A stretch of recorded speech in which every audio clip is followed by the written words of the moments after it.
Bismillahirrahmanirrahim.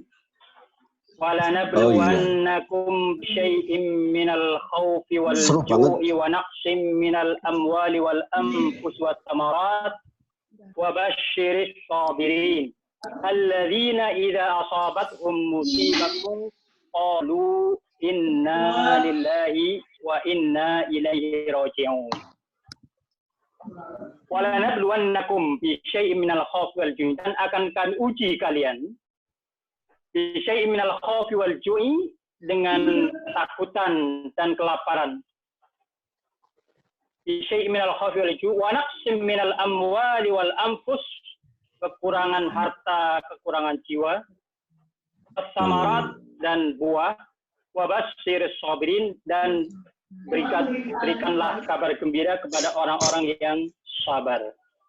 Siapa itu orang sabar? Alladzina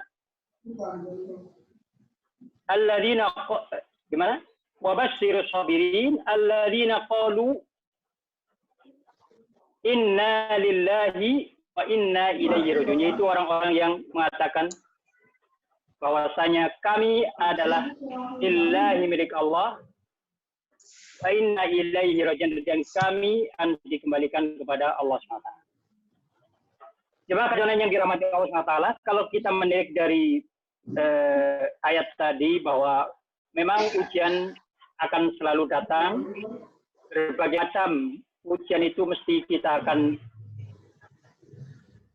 akan dapatkan, dan itu sebagai bukti bahwa nanti ketika Allah memberikan ujian kepada kita, apakah kita akan menjadi orang yang sabar atau tidak. Nah, orang yang sabar itu adalah orang yang mengembalikan semua kejadian, semua musibah yang diterimanya kepada Allah Subhanahu wa Ta'ala. Karena Allah adalah yang memiliki kita, dan tentu Allah tidak akan menginginkan sesuatu yang menjadi miliknya itu akan jatuh kepada kerusakan, akan jatuh kepada kesengsaraan dan sebagainya. Maka ketika kita kemudian mengatakan inna lillahi wa inna ilaihi raji'un, itulah orang-orang yang sabar, dan kita akan mendapatkan kabar gembira dari Allah, akan mendapatkan nikmat-nikmat yang nanti di akhirat pula. Jamaah kajian online yang dirahmati Allah Ta'ala.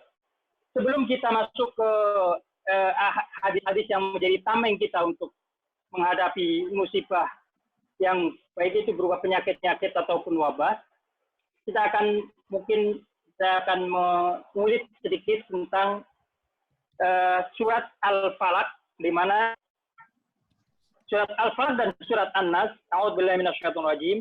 Qul a'udzu birabbil falaq min syarri ma khalaq wa min syarri ghasiqin idza waqab wa min syarri nafatsati fil 'uqad wa min syarri hasidin idza hasad. Kalau kita baca surat ini, kita baca dengan berbagai cara membaca nas. Ada 3 cara membaca nas. Yaitu yang pertama adalah membaca apa yang di dalam teks, kemudian membaca hubungan antar teks, dan yang ketiga adalah membaca yang tidak tersirat atau tidak tersurat di dalam teks tetapi tersirat. Jadi kalau kita baca Qul a'udzu birabbil falaq, ini satu ayat pembuka. Qul a'udzu, katakanlah aku berlindung kepada Tuhan yang, kepada Allah, Tuhan yang menguasai waktu subuh. Di sini kita berlindung, mengucapkan perlindungan kepada Allah hanya 1 kali. Berbeda dengan yang terjadi di surat An-Nas. Qul a'udzu birabbin nas, malikin nas, ilahin nas. Kita berlindung 3 kali. Jadi kalau kita baca teks atau hubungan antar teks, lalu ayat berikutnya min syarri ma khalaq wa min syarri ghasiqin idza waqab wa min syarri nafatsati fil 'uqad wa min syarri hasidin idza hasad. Jadi meminta perlindungan kepada Allah 1 kali, lalu kemudian perlindungan dari apa?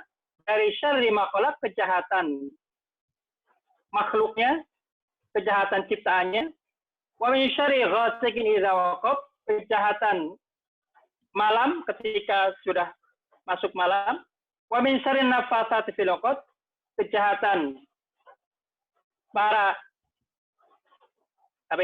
orang-orang yang tukang sihir ya, yang meniupkan di dalam pukul, wa min syarri hasidin idza hasan, kejahatan dari orang-orang yang hasad.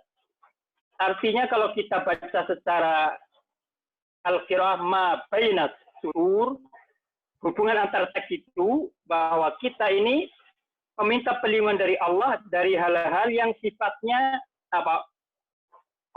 outside. Jadi sebuah masalah yang berasal dari luar. Dan ketika itu berasal dari luar, ternyata kita berlindung hanya suatu. Artinya kalau kita kalau kita kaji, berarti masalah ataupun kesulitan yang berasal dari luar itu lebih mudah dihadapi daripada yang berasal dari di dalam. Nah, berbeda dengan surat An-Nas, Qul a'udzu bin-nas, malikin nas, ilahin nas, kita berlindung kepada Allah sampai 3 kali. Berlindung dari apa? Min syarril waswasil khannas. Dari kejahatan al-waswas al-khannas ini setan yang di dalam diri kita dalam membisikkan kepada kita, alladzi yuwaswisu fi sudurin nas, yang membisiki di dalam dada kita, minal jinnati wan nas, dari jin dan manusia. Artinya kita berlindung dari hal-hal yang sifatnya kesulitan-kesulitan yang dari dalam diri kita itu ternyata lebih susah, ternyata lebih dahsyat, dan itu harus kita usahakan melebihi daripada apa yang ketika kemudian kesulitan itu atau masalah-masalah itu berangkat dari luar diri kita. Nah, ini menunjukkan betapa bahwasanya Allah Subhanahu wa taala itu sudah mempersiapkan diri kita, memberikan perisai kepada diri kita ketika kita menghadapi hal-hal yang sifatnya dari dalam ini itu harus mengeluarkan usaha energi yang lebih. Karena apa? Karena itu kita perangnya dengan diri sendiri, maka kan yang sekarang saat itu adalah memerangi dari dalam diri kita sendiri. Kalau itu berangkat dari orang lain, ternyata lebih mudah untuk dihadapi. Nah, berkenaan dengan itu, ada dua cara menghadapi setan. Ada setan itu ada dua, ada setan yang berbentuk jin dan yang kedua ada setan yang berbentuk manusia. Kalau kita menghadapi setan yang berbentuk jin itu sangat mudah. Kalau kita hanya membaca surat Falaq bin Nas atau kita membaca ayat Al-Kursi, itu setan yang berasal dari jin itu sudah lari terbirit-birit menjauh dari kita, tidak bisa mengganggu kita.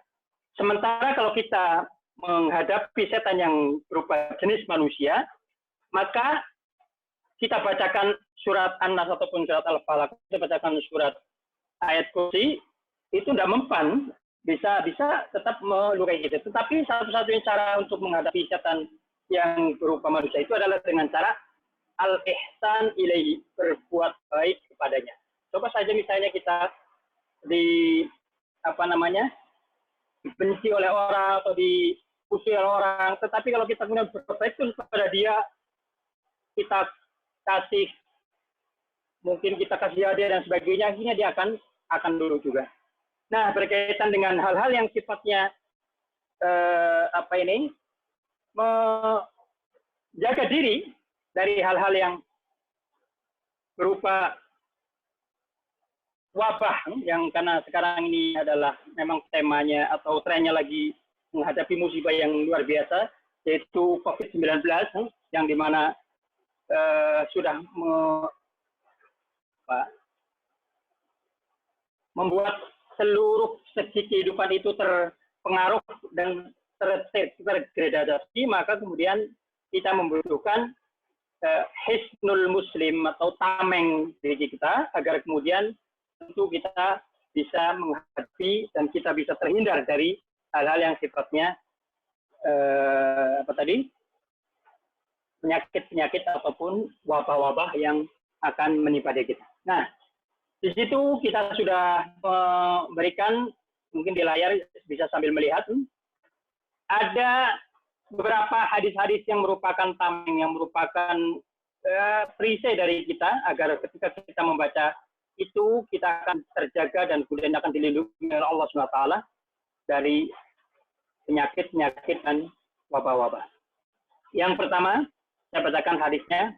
Qala Rasulullah SAW, "Ma min abdin yaqulu fi sarahi kulli yawmin wa masa'i kulli lailatin bismillahilladzi la yadurru ma'asmihi syai'un fil ardi wala fis sama' wa huwa as-sami'ul 'alim. Salasa marratin fa yadurruhu syai'un." Tidaklah seorang hamba yang membaca di pagi hari setiap hari ataupun di sore setiap hari. Sebenarnya kalimat yaum dan laila itu maknanya sama, bisa dibolak-balik, bisa yaum, bisa lailah, tidak berarti malam hari, tapi dia juga bisa berarti siang hari. Bismillahilladzi la yadurru, bismillahi atas nama Allah Subhanahu wa taala, dengan nama Allah, dengan menyebut asma Allah. Alladzi la yadurru, yang tidak akan bisa memberikan madarat, ma'a ismihi, dengan namanya, syai'un, suatu pun, fil ardi wala fis sama, di bumi dan di langit, wa huwas samiul alim, dan dialah yang maha mendengar dan maha mengetahui. Kalau ini kita baca salah sama rotin 3 kali, fayadruhu syai'un. Jadi kalau orang membaca ini 3 kali dalam sehari ataupun semalam, maka tidak akan ada yang bisa memberikan madarat, tidak akan yang bisa memberikan doror, bahaya kepada kita semuanya. Ini hadis ini terdapat di dalam Sahih Ibnu Majah atau Sunan Ibnu Majah. Dalam riwayat yang lain, man qala bismillahi, siapa yang membaca bismillahilladzi, dengan sama tadi, alladzi yadurru ma'asmihi syai'un fil ardi wala fis sama' salasa maratin lam tusib fajwatu bala'in, tidak akan menimpanya bala yang atau musibah yang tiba-tiba, hatta yusbiha, sampai pagi hari. Wa man qalaha, lalu siapa yang membacanya hina yusbih, pada pagi hari 3 kali, lam tusibu fajah bala, tidak akan menimpanya musibah yang tiba-tiba atau mendadak sampai sore hari. Artinya perlu kita baca ini 3 kali di pagi dan sore agar kemudian kita terhindar dari berbagai macam musibah, madarat, bahaya dan sebagainya. Hadis yang kedua tentu ini sudah hafal semuanya. Qala Rasulullah SAW, qul huwallahu ahad wal mu'awwidzatain. Rasulullah bersabda, bacalah qul huwallahu ahad dan al mu'awwidzatain, itu surat Al-Falaq dan Bin-Nas, hina tumsi, ketika kalian masuk di sore hari, wa hina tusbihu, dan ketika kalian masuk di pagi hari, salah samaratin, 3 kali. Takfika min kulli syai'in, maka itu sudah mencukupimu atas segala hal. Artinya kalian akan terhindar dari atau dijauhkan dari al-bala, dari segala macam hal-hal al-makruh yang kamu tidak sukai yang akan menimpa dirimu. Yang ketiga, hadis riwayat masih di Sahih Jami, berarti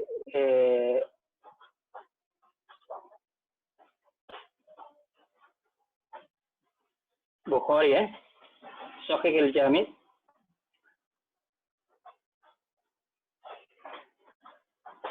Qala Rasulullah, man qala idza kharaja,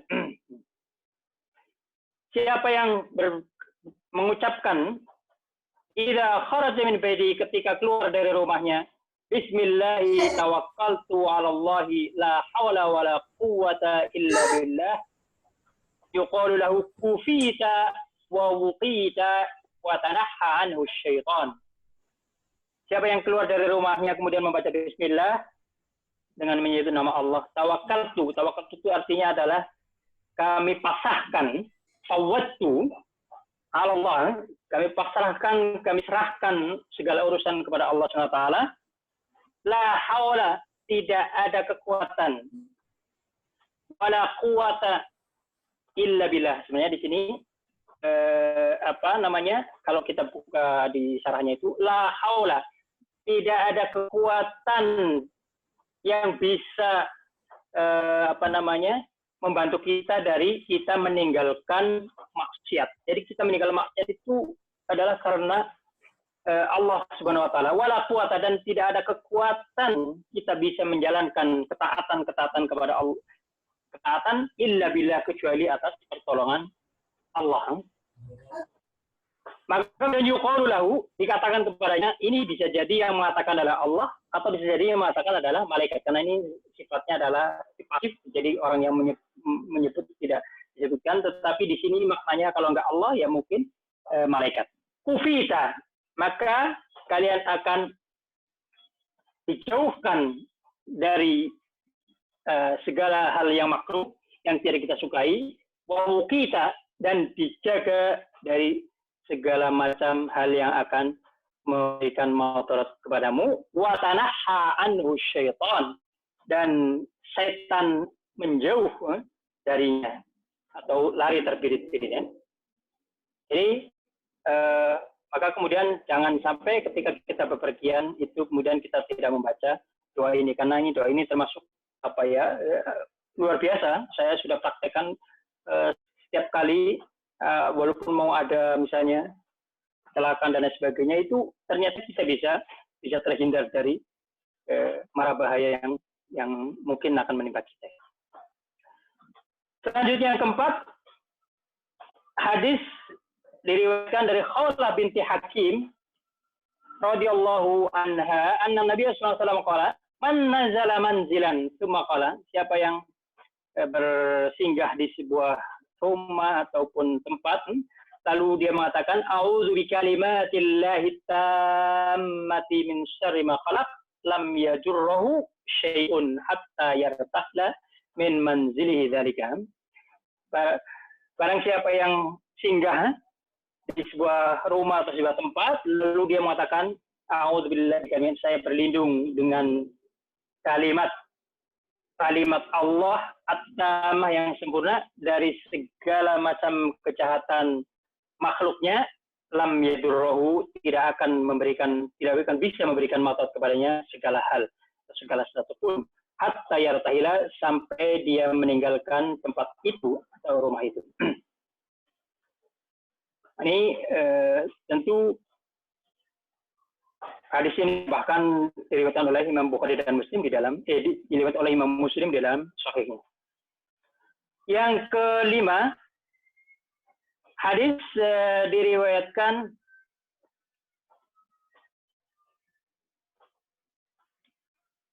man qala Rasulullah SAW, man ra'a mubtala, barang siapa yang melihat orang yang mendapatkan musibah, mubtala, faqala, lalu dia membaca alhamdulillahilladzi afani mimma ibtalaka bih wa faddalani ala katsirin mimman khalaqa tafdila.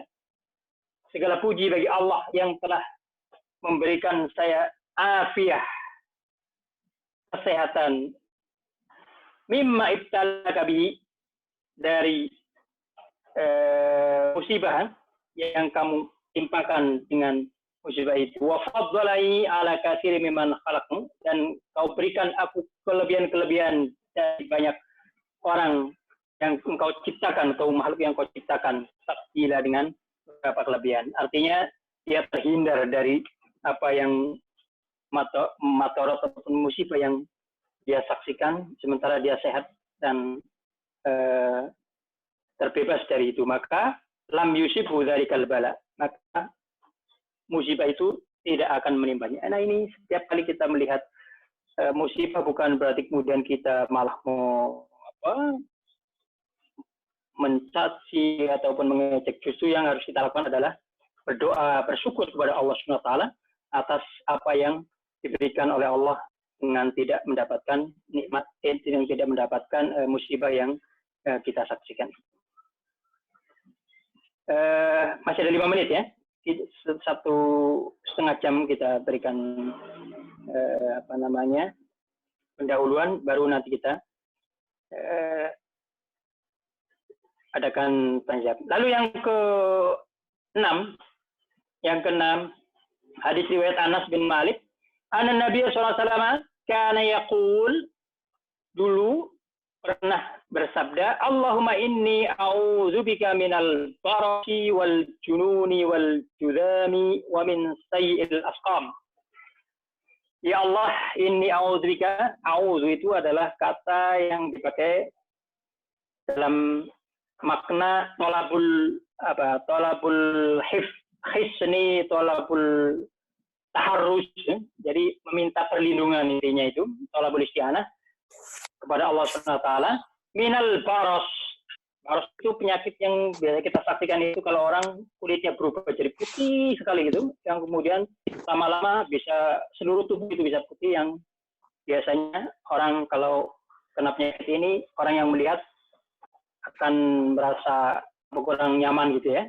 Ini wal jununi, dan hilang akal atau bila wal judami. Judami ini sebuah penyakit yang muqdi, penyakit menular, di mana dia akan bahkan kadang membuat anggota tubuh kita itu terpotong atau busuk ya, dan kemudian bernanah, hingga kemudian orang yang melihat itu akan sangat jijik, dan biasanya orang ini karena penyakitnya menular itu akan di karantina atau diasingkan itu. Wa min sayyil asqam, dan dari segala macam penyakit yang buruk, atau banyak penyakit-penyakit yang kita saksikan zaman sekarang ini, luar biasa berbagai macam penyakit. Walaupun ilmu kedokteran itu semakin maju, akan tetapi ternyata penyakit-penyakit itu lebih banyak lagi yang muncul yang tidak dapati pada masa zaman dahulu. Satu lagi hadisnya mungkin.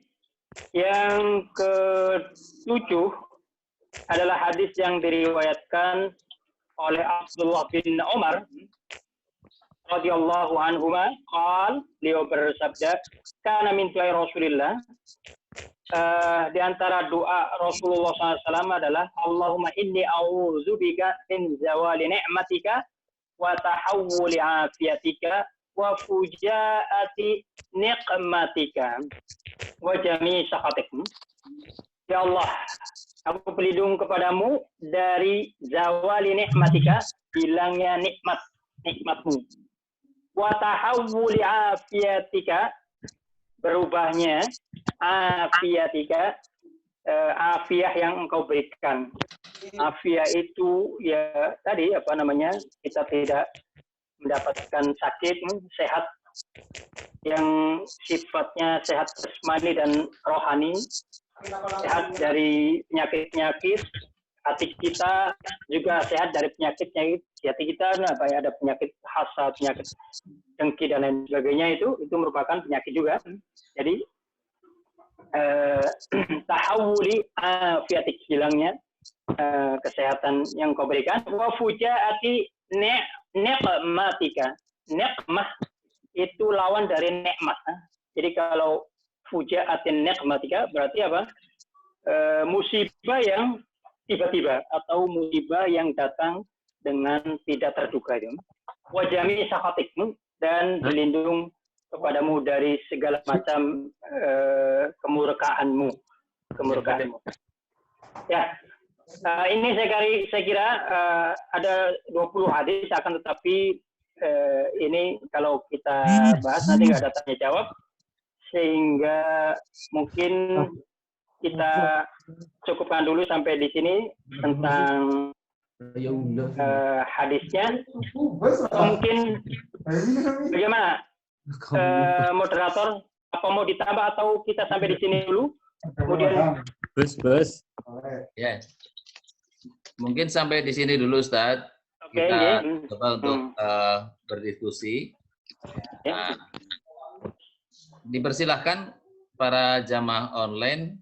Ustadz Hadik Setiadi tadi sudah menyampaikan paparannya tentang tema yang menjadi topik pada malam hari ini. Monggo dipersilahkan, di chat belum ada, tapi saya sampaikan bahwa yang berpartisipasi pada malam hari ini sudah mencapai 63, alhamdulillah. Cukup banyak yang masuk. Monggo dipersilahkan. Ini dari berbagai macam kalangan juga.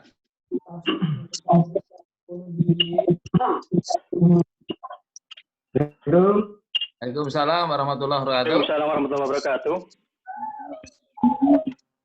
Saya Ismanan. Oh, Ustadz Ismanan, mangga Ustadz. Dikira diangkat sih ngapa? Gini Ustaz, Ya. dengan adanya wabah, ada beberapa ijtihad ulama yang mungkin satu dengan yang lainnya berbeda dalam menyikapinya, dan juga di bawah juga terjadi perbedaan itu. Nah, yang saya khawatirkan itu justru ini ketika terjadi perbedaan itu terjadi perpecahan di jamaah itu. Misalkan tadi ada yang mau mengajarkan sholat Jumat, ada yang tidak, gitu ya. Nah, ini yang terbaik supaya tidak terjadi perpecahan itu seperti apa, Ustaz? Terima kasih. Assalamualaikum warahmatullahi wabarakatuh. Waalaikumsalam warahmatullahi wabarakatuh. Oh, Ustaz, langsung saja Ustaz. Baik. Jadi ketika kita menyaksikan berbagai macam ijtihad para ulama itu, tentu kita sebagai orang yang beriman, kemudian kita mengetahui bahwa kita harus mengikuti Al-Quran dan Sunnah. Lalu ketika Al-Quran dan Sunnah itu sudah artinya yang membawa Sunnah itu Rasulullah SAW sudah tiada, yang ada hanyalah Rasulullah SAW mewariskan Rasulullah tidak mewariskan dinar dan dirham, tetapi mewariskan ulama, warasatul anbiya. Sehingga tentu kita harus mengikuti para ulama di dalam hal yang tentu kita tidak mampu untuk mengambil istimbat hukum dari segala macam nas, baik itu dari Al-Quran ataupun Sunnah, karena keterbatasan dari ilmu kita. Nah, ketika kita mendapatkan berbagai macam pendapat-pendapat para ulama yang menjadi otoritas atau yang istilahnya yang mewakili ulama-ulama di Indonesia itu siapa? Yang mewakili ulama di Indonesia itu tentu adalah kalau dalam hal ini yang merupakan kesepakatan atau gabungan dari segala macam ormas itu tentu adalah MUI, ya, MUI. Dan kita tidak bisa lagi kemudian merasa kemudian lebih pintar atau lebih hanya membaca satu nas ataupun satu satu dalil, lalu kemudian kita menyelisih ulama-ulama kita. Apalagi kita juga punya ulama di organisasi kita, di pergerakan kita, ulama Muhammadiyah, tidak berbeda sama sekali dengan ulama yang ada di MUI. Ya udah, kemudian kita hanya bisa mengikuti taatan atas apa yang mereka putuskan. Karena tentu itu sudah berdasarkan pertimbangan yang matang dari semua aspek, ya, kesehatan. Dan pernah terjadi juga pada periode-periode ulama atau masa-masa dahulu itu, sholat Jumat itu adalah juga tidak dilaksanakan karena ada Bahkan kalau di dalam sebuah hadis kan hanya hujan saja itu sudah bisa menjadi rukhsah kita untuk tidak mengadakan Jumatan itu kan pada zaman Rasulullah SAW.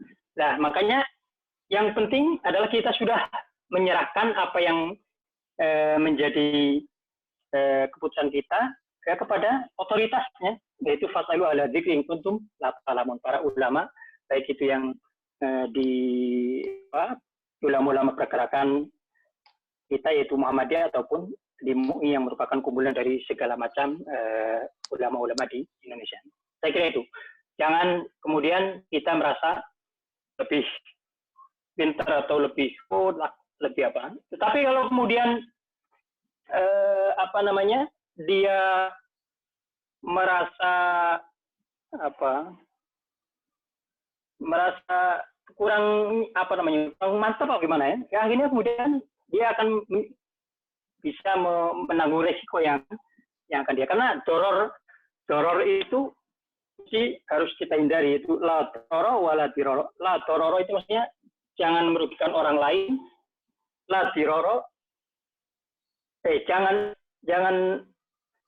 la dororo wala diroro. Jangan kamu merugikan diri sendiri dan jangan merugikan orang lain. Seperti itu. Saya kira itu jawaban dari saya. Mudah-mudahan bisa memberikan pencerahan.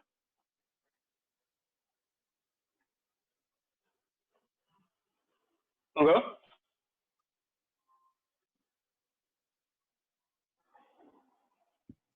Moderator, Pak Aziz. Mana Pak Aziz? Pak Aziz ngantuk. Halo Pak Aziz, hilang apa ya? Yang bertanya hilang ya? Mas Tobirin dibacakan itu pertanyaan, boleh mewakili moderator. Ya Pak Aziz, monggo. Ya. Belum ada Pak Aziznya, keluar Pak ya? Pak Aziz keluar. Ustaz, ini Ustaz ada pertanyaan ini. Kita sudah berusaha untuk mengikuti anjuran pemerintah untuk menghindari wabah ini. Sudah berdoa seperti yang Ustaz sampaikan tadi. Adakah usaha-usaha kita lagi untuk terhindar dari wabah atau kita harus bagaimana? Matur nuwun. Monggo Ustaz. Jadi selain kita memagari kita dengan tameng sudah diajarkan oleh Rasulullah SAW, tentu yang tidak boleh ditinggalkan juga adalah yang disebut dengan akhdul asbab. Akhdul asbab itu ya menjalani prosesnya. Kalau di dalam hal menghindari penyakit seperti ini, siapa yang punya otoritas keilmuan tentu adalah para dokter, para pakar kesehatan itu. Sehingga kemudian kita ikuti saja apa yang menjadi menjadi anjuran dari para pakar kesehatan dan para dokter itu yang secara keilmuan kesehatan bisa mencegah kita dari tertularnya COVID-19 ini. Misalnya adalah dengan kita banyak mencuci tangan dengan sabun atau dengan alat pembersih yang lain. Karena apa? Karena virus itu dia tidak bisa menular kecuali katanya melalui 3 tempat, yaitu mulut, kemudian hidung dan mata ya. Dia tidak bisa menular misalnya itu terbang gitu enggak ya, tapi dia itu tadi kalau kita menyentuh sesuatu kemudian tangan kita mengusap muka dan sebagainya, itu yang kemudian memberikan celah untuk tertular atau masuknya virus ke dalam tubuh kita. Tetapi kalau kita sebenarnya sebagai seorang muslim sudah banyak, sudah dari dulu kita sudah melakukan cuci tangan, bahkan berwudu itu semuanya adalah merupakan sebuah ibadah yang sangat-sangat menjaga kesehatan, karena tidak hanya tangan saja yang dibasuh, tetapi semua anggota wudu itu kan kita basuh. Jadi yang penting adalah akhdul asbab, menjalani prosesnya yang kemudian bisa menghindari kita dari COVID-19 itu. Dan sekarang ini ada yang namanya kalau tidak salah kalimat karantina itu kan dari bahasa Italia, bahasa Yunani, yang itu juga sebenarnya diambil atau mereka belajar dari umat Islam dulu ketika umat Islam menghindari ataupun membunuh wabah itu dengan cara mengasingkan diri selama 40 hari sehingga kemudian ditiru oleh orang-orang Yunani, orang-orang Itali yang kemudian mereka sebut dengan karantina. Karantina artinya 40, jadi 40 hari selama 40 hari itu. Itu saya jawaban saya. Mohon mudah-mudahan bisa diterima. Ustaz, mungkin barangkali ada yang lain yang mau menjawab. Ada Ustadz ini berkaitan dengan ini Ustadz, penolakan jenazah COVID oleh warga, bagaimana kita mensikapi itu Ustadz? Jadi berkaitan dengan penolakan dari jenazah yang terkena COVID-19 ini. Monggo Ustadz. Ya, beberapa waktu yang lalu ya di daerah kita itu ada sebuah mayat yang terkena COVID-19 yang kemudian akan dikubur dan kemudian ada penolakan dari warga ya. Tentu ini adalah ketidaktahuan dan terlalu berlebihan dalam menyikapi atau menghadapi wabah yang tentu dia tidak berdasarkan ilmu.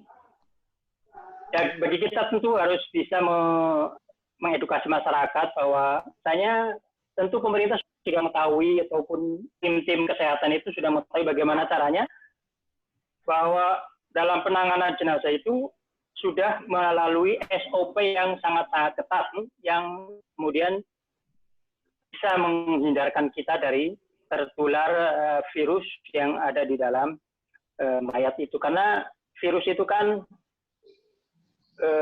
tertularnya itu dengan dengan membutuhkan droplet. Droplet itu kalau misalnya kita batuk ataupun kita mengeluarkan cairan, nah di situ tuh kalau orang sudah mati dia tidak bisa mengeluarkan apa-apa dan tentu dia tidak bisa berpindah kalau hanya dikubur di suatu tempat kemudian dia akan berpindah ke masyarakat. Nah ini yang menjadi PR kita tentu ya, kita juga bisa memaklumi karena masyarakat ini memang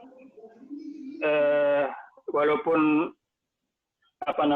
sarana teknologi hampir semua orang sudah punya HP, tapi kan banyak juga di antara kita yang tidak melek teknologi istilahnya, sehingga ya tidak terlalu peduli dengan hal yang seperti itu. Nah, kita mesti harus kita edukasi, kita sampaikan sebenarnya permasalahan seperti apa, sehingga kemudian mereka paham. Dan kita sebagai seorang muslim, kalau merasa atau melakukan hal seperti itu, bagaimana misalnya itu terjadi pada keluarga kita ataupun terjadi pada orang dekat kita yang kita kok ditolak di mana-mana. Dan kewajiban bagi seorang muslim itu adalah diantaranya yang pertama memandikan, mensolati, dan mengkafani, lalu kemudian menguburkannya. Itu menjadi fardu kifayah bagi kita umat muslim, insyaallah. Saya kira itu. Ya Ustaz, ada pertanyaan lagi Ustaz. Itu bagaimana hukumnya apabila pada waktu sholat wajib di akhir rakaat kita membaca kunut sebagai usaha kita memerangi COVID-19 ini. Selanjutnya apabila doa kunut diganti dengan bacaan Allahumma inni a'udzubika minal barosi dan seterusnya, apakah doa tersebut diperbolehkan sebagai pengganti kunut Ustaz?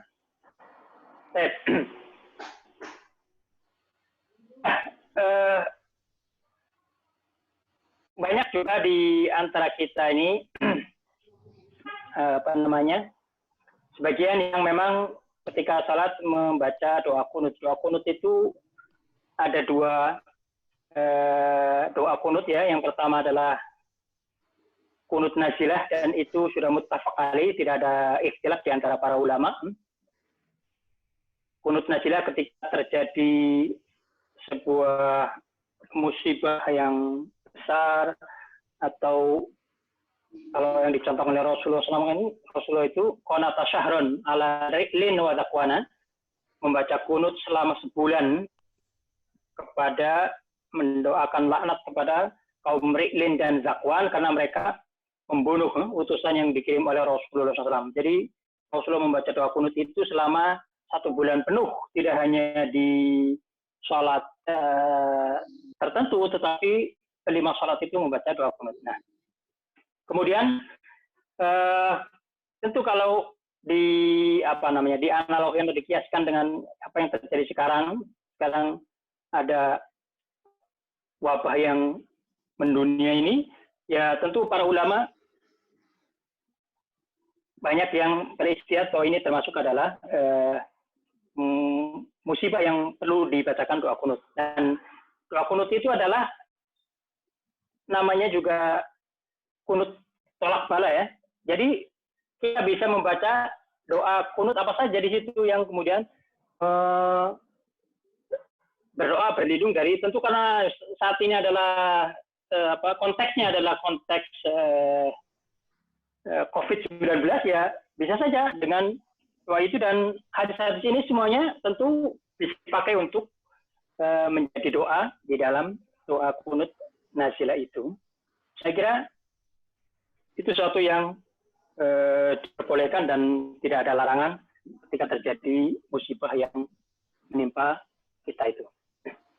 Itu Ya, kayaknya. Ustadz, ada pertanyaan lagi Ustadz. Ini berkaitan dengan sholat berjamaah wajib dengan sop renggang sekitar setengah meter antar jamaah dengan alasan mbok kena virus corona karena bersentuhan. Itu bagaimana Ustadz? Terus masih hal yang sama kelanjutannya, karena wabah corona ini di Masjidil Haram juga ditutup untuk kegiatan sholat berjamaah dan tawaf. Konon sekarang sudah yang ke-40 kalinya Ustadz.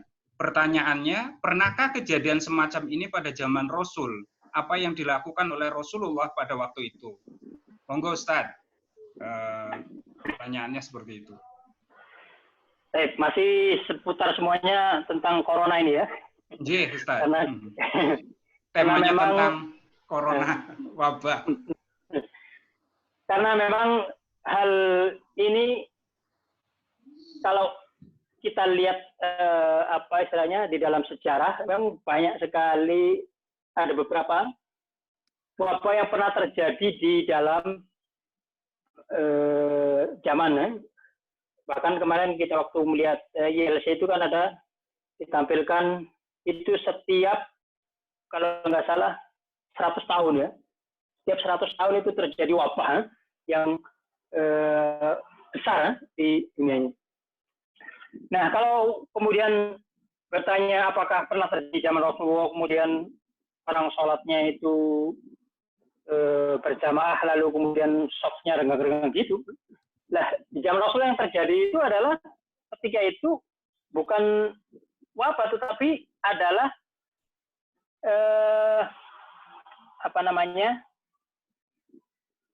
hujan ya. Jadi karena hujan lebat, akhirnya kemudian azannya itu as-salatu fi buyutikum, as-salatu fi rihalikum, sholatlah di rumah-rumah kalian gitu. Jadi kalau kemudian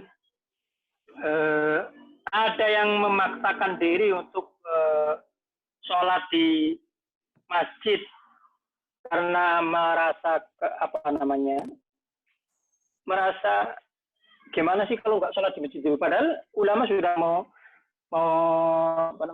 memfatwakan dan kemudian menyuruh untuk sholat di rumah masing-masing agar kemudian kita bisa lebih tenang di dalam beribadah. Sementara kalau kita sholat di masjid dengan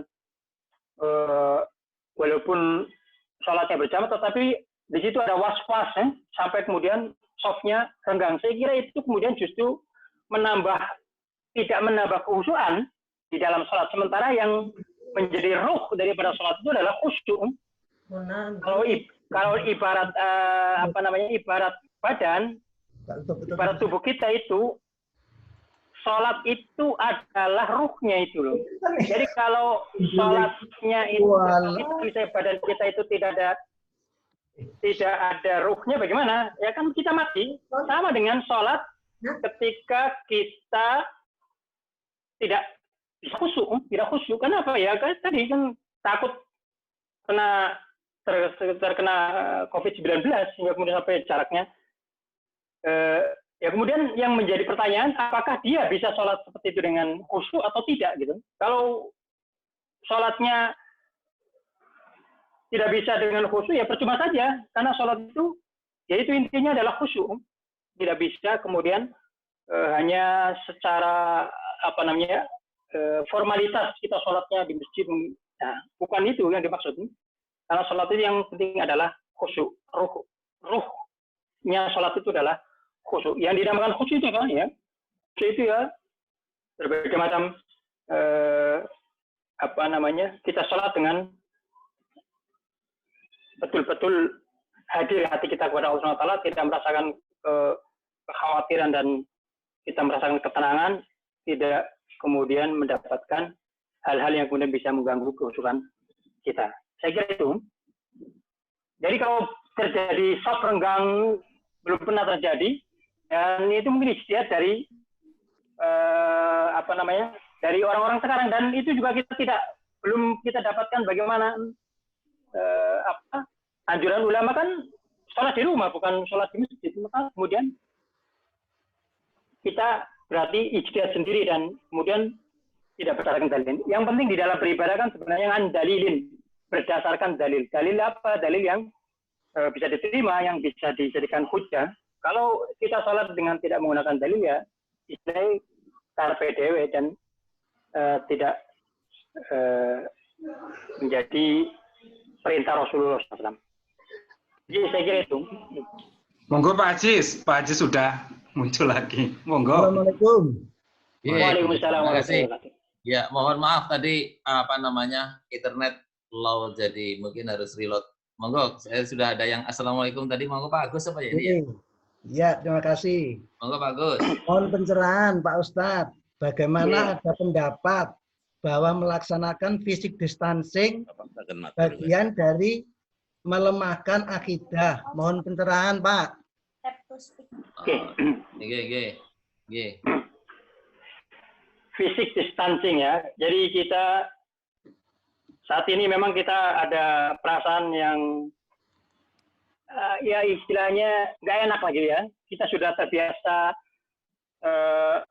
berjabat tangan, kita biasa kalau ketemu itu kadang berpelukan, bahkan cipika-cipiki, dan itu menjadi sesuatu yang bagus dan baik ketika pada saat normal, karena memang hadisnya juga kan ketika selama kita masih dalam berjabat tangan itu rahmat Allah akan turun dan kemudian dosa-dosa kita diampuni, itu kan juga menjadi anjuran atau menjadi ajaran Islam bahwa kita memang di dalam bergaul itu ada yang mesti dilakukan seperti misalnya musyafahah. Nah, ketika terjadi hal yang seperti sekarang ini dan anjuran di dalam kesehatan, kita tidak boleh